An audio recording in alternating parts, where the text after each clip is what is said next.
Good morning, guys, and welcome to my YouTube channel. My name is Crystal. It is Tuesday. It's rather dark outside. It's not too cold though. Alexa, good morning. Good morning. On this day in 1934, Cole Porter's much-loved musical, Anything Goes, made its debut on Broadway. Its name kept changing until the last minute, with ideas including Crazy Week, Hard to Get, and Bon Voyage. I suppose not anything went. Alexa, what's the time? Good morning, Crystal. It's 9:03 a.m. Alexa, what's the date today? Today is Tuesday, the 21st of November. Alexa, what's the weather like? In Rochester, it's 9 degrees Celsius with mostly cloudy skies. Today's forecast calls for more of the same, with a high of 11 degrees and a low of 3 degrees. Alexa, can you tell me a joke? Doctor, I swallowed a fountain pen. What can I do? Use a pencil instead. Alexa, whose birthday is it today? Today's famous birthdays include Asla and singer-songwriter Bjork, American actress, film director, and producer Goldie Hawn, American actress and musician Jenna Malone, former American football player, current NFL analyst and TV host Michael Strahan, and American actress, producer, and social activist Marlo Thomas. Alexa, how old is Bjork? Bjork is 58 years old. It's hard to believe that Bjork is 58 years old. Bjork. Alexa, what was Bjork's first single? Bjork's first single was Hunter, which was released in 1998. It's all so quiet. Shh. That's what I remember about Bjork. It's all so quiet. It's all so still. Shh. 58 now. Wow. Right, guys, so I'm here in my flat this Monday morning. Nothing's changed. I still feel the same. I'm trying to get myself out of things. I found this packet of balloons, so I'm just going to mess around with these. One gold one out of 50. One little gold balloon out of 50. I don't know what they're like to blow up. Let's have a go.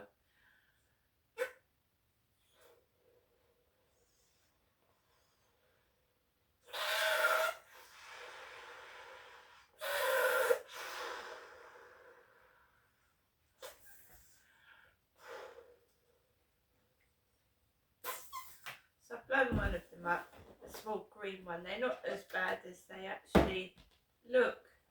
It's not bad, is it?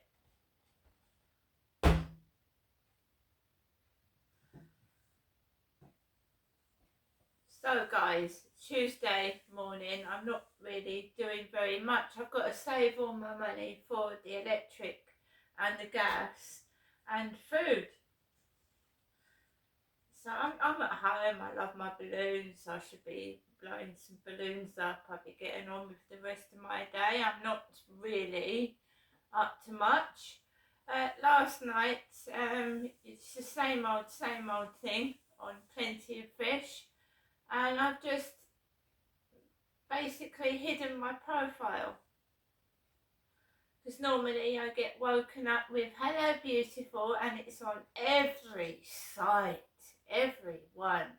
I don't know whether they're looking for a woman to scam out of money or what, because I've gone on to YouTube and looked up scam dates, scam dating, people on dating sites that scam, and they always start "Hello beauty." They purposely target older women because they think they've got money. So they start buttering them up, because older people, some of them have lost their partner, some of them are divorced and on their own and they're lonely. So these guys are taking advantage of that fact. So it's hello beautiful, hello gorgeous. I don't fall for it. I fell for it once, but I never parted with any money. I never actually gave them any money. I've given them, I've exchanged photographs. I don't even do that now.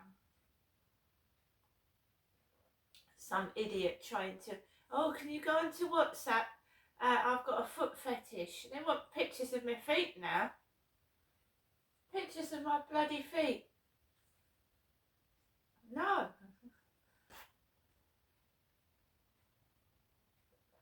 Got up this morning, I write my diary, made coffee, looking after Nikki. She's still not too clever after going missing that time, so I'm having to treat her like a baby.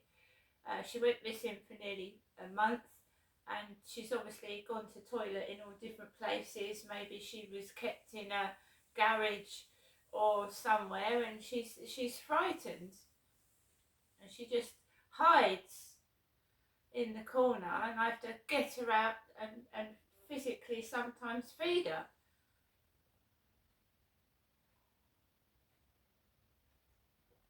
She's also missing Snowball, the white cat that passed away, so I'm just keeping an eye on my adult cat. The kitten is misbehaving.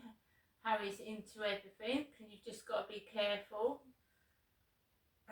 My phone lead dropped the other day, and he was playing with that, so you've got to be careful.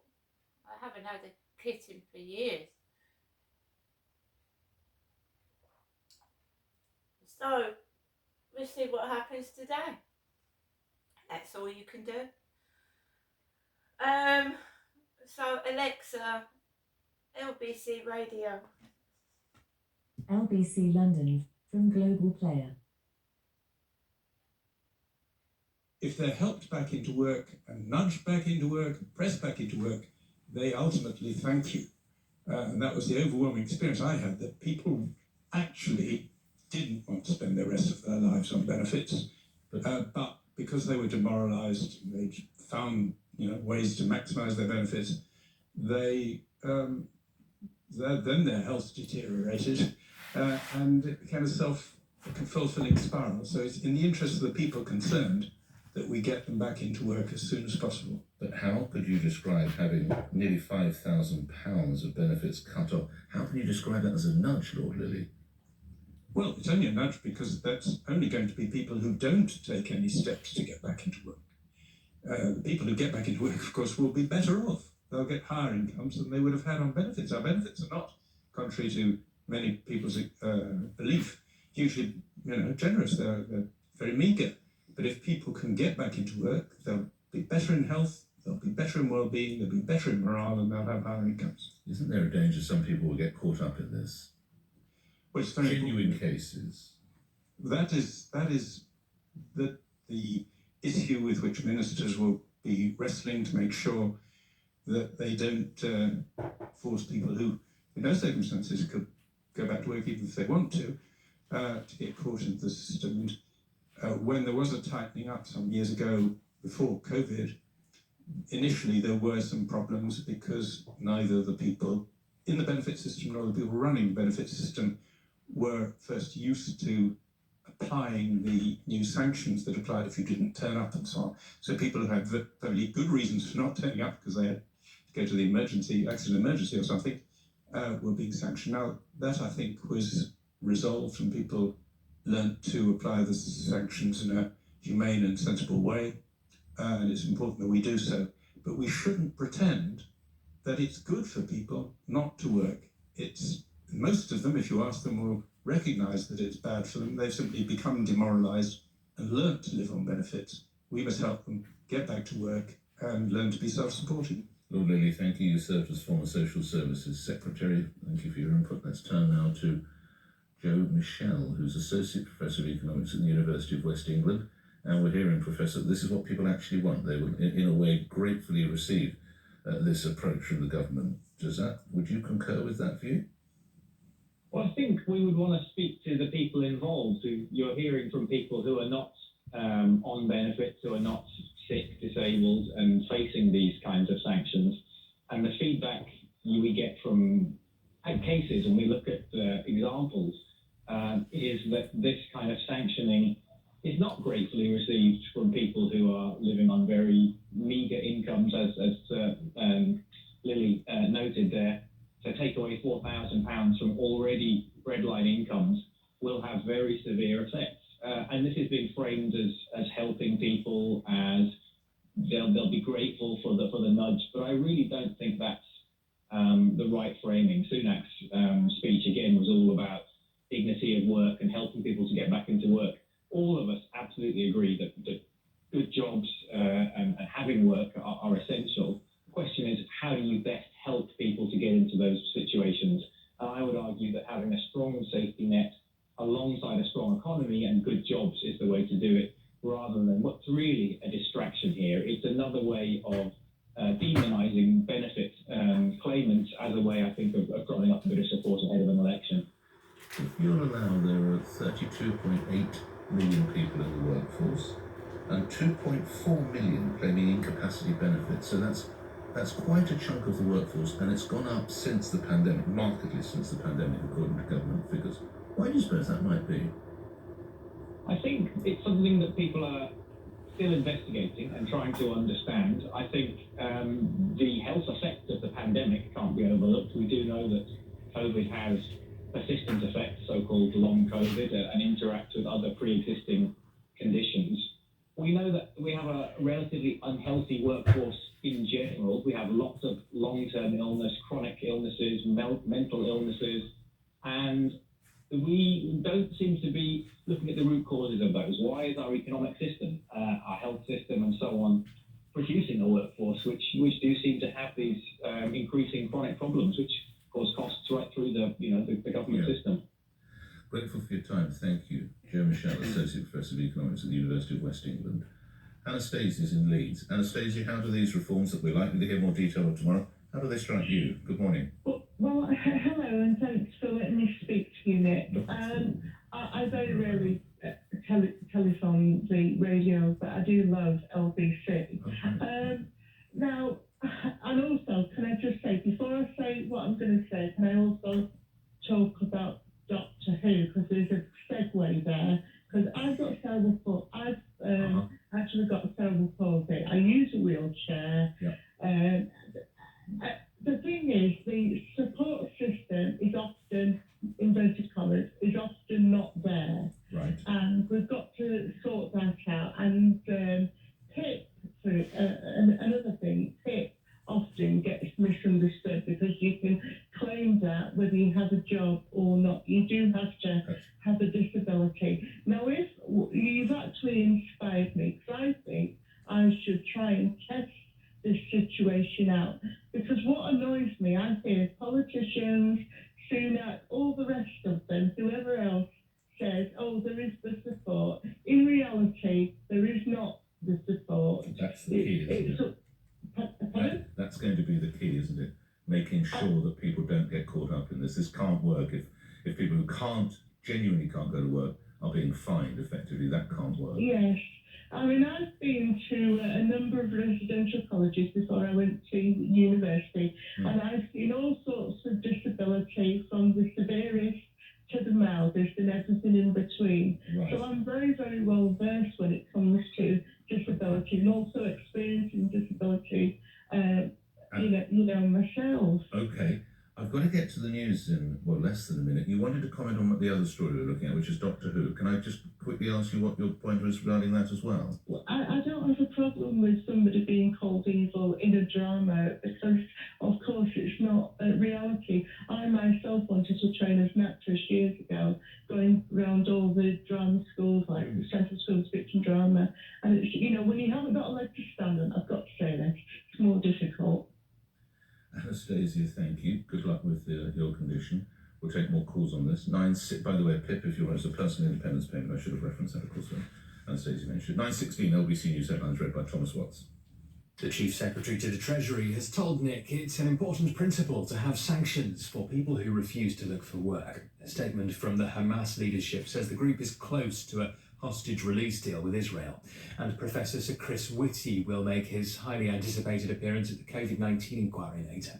LBC weather quite cloudy with showers clearing through the day, a high of 12 degrees. LBC Travel, I'm Joanne Webb, so let me keep you up to date with what's happening on the Hertfordshire stretch of the M25 at junction 25 of the A10, because all the lanes have now reopened, but there are still huge delays clockwise back to junction 22 at London Coney. Also, the surrounding routes are still hardly moving at all. Then also on the M25, but on the Surrey stretch, there are clockwise queues up to junction 11 at Chertsey. A car's now broken down. This stretch was very busy earlier because of an accident, but now this car's broken down. It's obviously adding to the delays. And the A1M's very busy northbound up to junction 7 at Stevenage South, and that's all down to an accident where one lane remains closed for recovery. This is LBC. Oh, cow, what is this? Hey, employees. Right, here we go again. Sanctioning people on benefits. Sanctioning people on benefits, attacking people on benefits. They need to sort other things out. I mean, this world is a nasty place as it is. It's very hard. It's an evil world outside. There's a lot of bullying. There's a lot of hatred. Each individual person is a separate case. People need help differently. You can't treat everybody the same because everybody is different. So it's punishing people that don't deserve to be punished. There are some people that are bad and doing bad things, but there are people that are genuinely on benefits because of a genuine reason. So you need to look at it in individual cases. You can't just say, let's punish everybody. Somebody could actually get suicidal with a severe mental health illness after having their benefits sanctioned and commit suicide. I went through a terrible time, 2015 and 16, and I lost my hair. My hair fell out through stress. And I got on to David Cameron, and his secretary went through my case, and she said, what they've done to you is wrong. And I was immediately given back my money, and I was paid £25 compensation, which isn't a lot for losing your hair through stress. People are individuals. You can't tar somebody with the same brush because someone else has done that. I would do this. Why are they punishing the poor? The poor are poor. So you're taking money off poor people. So it's not fair, is it? Shouldn't they be looking at other ways to sort the mess they made out during COVID? Sort the mess out they made. You heard it. A lot of this has happened after COVID, when we were forced to stay indoors for 2 years. Forced to. People got mental health problems, and then we find out that they were having parties while people were losing their loved ones to COVID. Shouldn't you be looking at ways of punishing other people? Rishi Sunak is rich. He's loaded. He doesn't have to worry about where his next meal is coming from. How much more do the poor have to take while the rich take over? Why did we all made to suffer for the rich people's mistakes? Right? People are going to have enough. They're going to get fed up with this.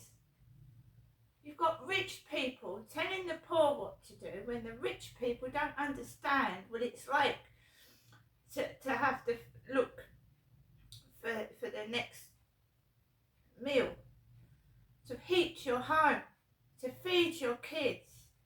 Rishi Sunak doesn't have to worry, does he? Rich people don't have to worry. So let's punish the poor again, put sanctions on the poor. And how much more do the poor have to take before we just decide, well, enough is enough? You know, something's got to be done.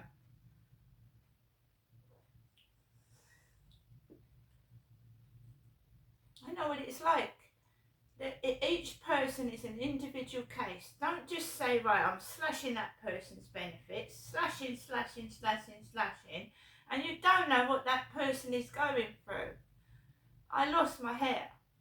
It's coming out in fucking clumps. Because I'm an individual case myself. I've been sexually abused and assaulted in government training areas. And I'm not having it happen again. Never will it happen again. And that woman was right. There is no support system. No one's helping me. Yet I'm supposed to be, in quotes, mad. So, perhaps you want a mad person in the workforce. I think half the people in high up places are mad themselves. The things they're putting other people through, completely insane. See you later.